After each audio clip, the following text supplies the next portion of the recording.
गांव के किनारे एक लकड़हारा रहता था। उसका एक पालतू बंदर था। बंदर छोटा था मगर बेहद चंचल और प्यारा।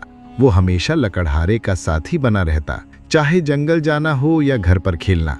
लकड़हारा उसे बेटे की तरह मानता था और बंदर भी मालिक से गहरा प्रेम करता था। उस दिन सुबह लकड़हारा घर के कामों में व्यस्त था। बंदर हमेशा की तरह उत्सुक अकेले ही जंगल में चला गया। पेड़ों पर चढ़कर फल तोड़ना उसे बहुत अच्छा लगता था। वो डाल से डाल पर कूदता, पके हुए जामुन और केले तोड़ता और मजे से खाता। जंगल उसके लिए खेल का मैदान था।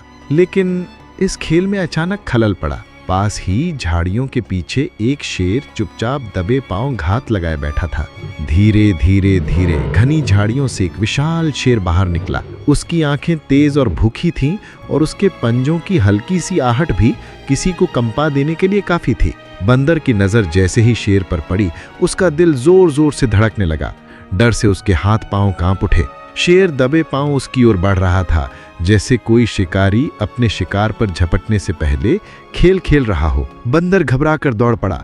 वो पेड़ों के बीच, झाड़ियों के पार, पगडंडियों को उछलता हुआ भाग रहा था। उसके कानों में बस शेर की गरज और उसके पीछे आती तेज सांसों की आवाज गूंज रही थी। जंगल का राजा पूरे जोर से उसका पीछा कर रहा था। भागते भागते बंदर को एक जगह गीली जमीन दिखी।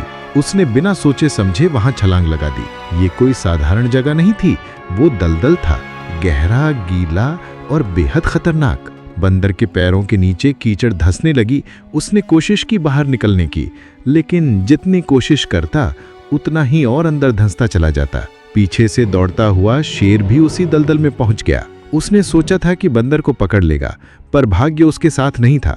जैसे ही उसके पंजे दलदल में पड़े, उसका भारी शरीर धीरे धीरे नीचे धंसने लगा। अब दोनों, बंदर और शेर, एक जैसी स्थिति में थे। चारों तरफ सन्नाटा था, सिर्फ कीचड़ की चपचप की आवाज और उनकी धड़कनों की गूंज। कुछ पल बाद बंदर ने कांपते स्वर में शेर से पूछा, हे जंगल के राजा, बताओ, क्या तुम्हारा कोई मालिक है? शेर ने घमंड से दहाड़ते हुए कहा, मेरा मालिक? मैं तो इस जंगल का राजा हूँ। मेरा मालिक कौन होगा? सब मेरी ताकत से डरते हैं। मैं आजाद हूँ, मैं सर्वोच्च हूँ। उसकी आवाज में घमंड साफ झलक रहा था। बंदर ने धीरे से मुस्कुराकर कहा, राजा होना अच्छा है, लेकिन यहाँ तुम्हारे उस राज का कोई फायदा नहीं। तुम भी दलदल में धंस रहे हो और मैं भी। फर्क सिर्फ इतना है कि मेरा मालिक है। जब उसे पता चलेगा कि मैं घर पर नहीं हूँ तो वो मुझे खोजने जरूर आएगा और इस दलदल से बाहर निकाल ले जाएगा। लेकिन तुम्हें बचाने कोई नहीं आएगा। शेर ने यह सुनकर गुस्से से दहाड़ लगाई, मगर दलदल ने उसके शरीर को और कसकर पकड़ लिया। उसका घमंड और उसकी ताकत दोनों बेकार साबित हो रहे थे। कुछ देर बाद दूर से कदमों की आहट सुनाई दी।